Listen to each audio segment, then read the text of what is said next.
Hey, I'm Turi, and this video will be about my perspectives on the SN or sensation and intuition preferences within the context of the MBTI for the most part.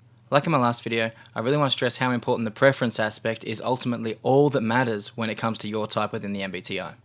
What other people think has absolutely no bearing on you and your type. It's just their opinion of your type. But your type is completely subjective and it's chosen by you according to your preferences. After taking the official MBTI online, you actually get to choose the preferences that resonate with you. And that's what it will give you, regardless of where you scored on the actual type indicator itself. I think it's super important that people understand MBTI is purely subjective and you can't argue with people about their own type because you're not them. This is something the whole type community loves to do, and it's freaking stupid. Of course, seeking outside perspectives is always a great idea. It's new information. It's seeing how other people perceive you, but at the end of the day, how other people see you is not your MBTI type. You choose that. It's totally subjective and it's based on personal preferences. The sensation and intuition dichotomy revolves around information and how we perceive and interpret that information. A sensation preference means you prefer to take the information as it is, and as it is observed as a fact. It means you do not prefer to add your own interpretation to the information. You prefer for the information and your understanding of it to be transparent and clear, as untainted as possible by your own or anyone else's projections or understandings or anything like that. You like your information to be raw and real. An intuition preference indicates that you prefer to interpret information and try to understand what it could mean, which means you prefer the world of possibilities over the world of actualities. It's important to note that the possibilities the intuition preference is oriented towards are not the type that someone would brainstorm or think up consciously. That's thinking. Instead, the possibilities the intuition preference is oriented towards are possibilities that are just perceived by their mind. They arise from their subconscious. And they are really just an interpretation of facts and reality, and not the facts or reality themselves. The whole can't see the forest for the trees analogy is often spouted about in relation to the sensation and intuition divide, and this is rightfully so, but with a caveat. There's this common misconception in the type community that people that prefer one preference can't do the other one, or that it's not as good as the other one. This is absolute horseshit, and it's possible someone with a sensation preference can be infinitely more intuitive than someone with an intuition preference, and vice versa. It says nothing of their strengths. The MBTI is not a measurement of how well anyone does anything, and it is purely about preferences. That said, the analogy rings true initially. It's the initial perception where this analogy has truth. Sensation types will initially see the trees, they'll prefer to see the trees, they prefer to see what is actually there, and then they will interpret that information. They can interpret this information in an instant without any conscious thought involved at all, but the fact is they prefer to see the trees first. They prefer to begin with the real, verifiable information and seek to understand what it means from there. Intuition types will prefer to see the forest first. They're blind to the trees initially. Of course, they can work out that seeing a forest means you're really, sensation, seeing trees, etc., but at first, they prefer to see the forest, the possibility that arises from their unconscious. They do not prefer to start with real, verifiable information. They prefer to start with their own interpretation of the information first, and then they can see what the foundations for that interpretation are. Like sensation, this can happen almost instantly. They can backtrack just as quickly as sensation types can interpret. It's not a competition, neither is better than the other.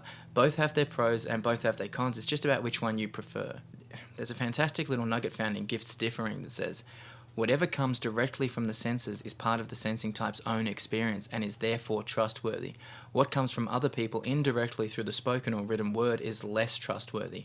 Words are merely symbols that have to be translated into reality before they mean anything, and therefore they carry less conviction than experience. I love this because it demonstrates what sensation is about: reality, actuality, facts.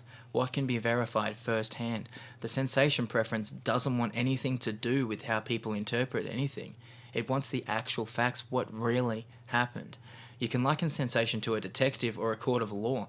The detective hunts down facts, not interpretations. That comes later.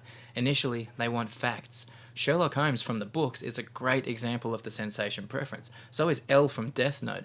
It wants cold, hard facts that can be verified by itself.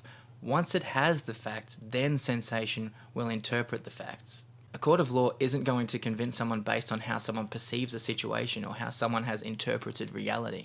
It's going to convict based on what can actually be proven in reality. People tend to think of L in Death Note as an INTP. This is complete trash because if you've actually paid attention, it's L's extreme orientation to real-world facts that leads to his downfall. He's too hesitant to pull the trigger on what the information he has means because he's too caught up on making sure he has 100% bulletproof fact-based case. Sensation is very much detail oriented as opposed to being big picture oriented.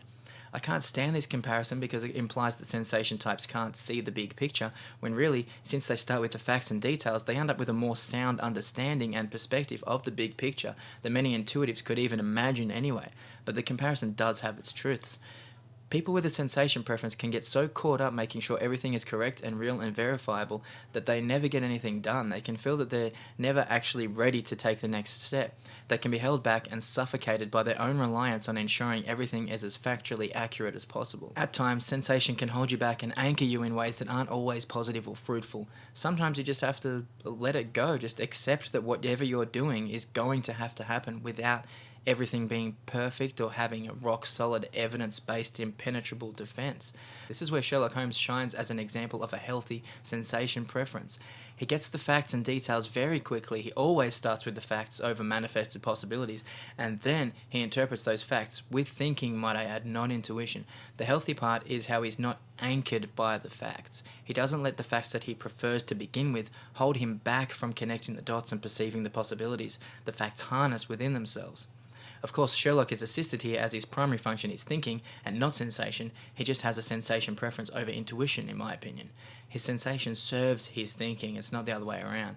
This is the dire opposite of intuition. Intuition works on assumptions, understandings, misunderstandings, and is more about the guesswork, really. Intuition doesn't want the facts. In gifts differing, it's suggested that intuitive types get bored of facts as they're more interested in what can be inferred from information. Having too many facts reduces what can be authentically inferred. Of course, some prefer to infer anyway, even when they have facts that prefer their inferences are wrong and off base. This can be positive. Intuitive types can sometimes arrive at solutions to problems before they've consciously comprehended the problem in the first place.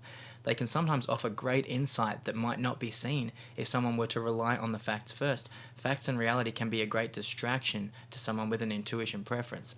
As to them, the guesswork and assumptions that manifest from their unconscious and present themselves as a perception or imagery in their mind is what's real. Actual reality and the true verifiable facts don't possess as much value as what the intuitive type just makes up or perceives in their own head. Reality isn't as credible as the possibilities that they perceive. This has its downsides, and these downsides aren't often discussed in the type community. The fact is, intuitive types get things wrong all the time. They work on assumptions and disregard facts. They disregard what people are actually saying, what people are really truly saying, in favor of their own interpretation, which is often a misinterpretation. Intuition can also deceive people into thinking they're more intelligent than they really are. As a child, intuitive children can breeze through school due to just knowing the answers to the basic quizzes and tests, etc. that they're given. But there will come a time when their intuition won't just know the answer to anything, though, because they've never given enough time or energy to the world of actual facts, of actual real knowledge, the type of information you might need to actually understand and study in order to truly comprehend. So these kids can fly through school, ace all the tests, and then become the world's greatest disappointment, as they've never been interested in actually learning something properly. In Gifts Differing, this is referenced as children with an intuitive preference preferring to skim read books, where sensation types might have to reread the same lines over and over and over and over until they feel satisfied that their understanding of what they're reading is sound. In a few words, intuition is simply knowing something without knowing how you know. That's the common understanding of it, and that's the understanding I believe is most appropriate in the context of the MBTI as well. Without properly caring for your intuition, intuitive types can end up simply not knowing something without knowing how they know. In other words, they're guessing wrong, they're misunderstanding things, they're not actually realizing that maybe the forest isn't made up of trees at all, and so they're not actually looking at a forest, they've just kind of assumed that they are. The same things that kill the intuitive are the same things that let it thrive. Not having all of the facts means that they tend to be more creative, as they can perceive things that aren't altered or shackled down by the chains of reality. They can perceive ideas that simply couldn't appear to people with a strong sensation preference, as the ideas might be completely unrealistic and therefore disproven before they've even had a chance to be considered. Before they've even become a fragment of a thought, an intuitive person can see something that a sensing person would have shut down on a subconscious level. To summarize the above as briefly as possible, I think the intuitive preference is for people that prefer not to rely on facts too much and instead are oriented more towards perceiving possibilities that manifest from their unconscious, i.e. seeing the forest without realizing what it's comprised of, the trees. And the sensation preference is for people that prefer information that can be verified beyond all doubt as a true, real, actual fact, i.e. the trees, which they then infer meaning from, such as it's a forest. People with a sensation preference can do all the things that those with an intuitive preference can do, and vice versa. Some people with a sensation preference have better and stronger intuition than people that prefer intuition. They just don't prefer it over sensation, and obviously this goes both ways. I can't stress how much the MBTI is not about strengths and is about subjective preferences. That's it from me. Cheerio.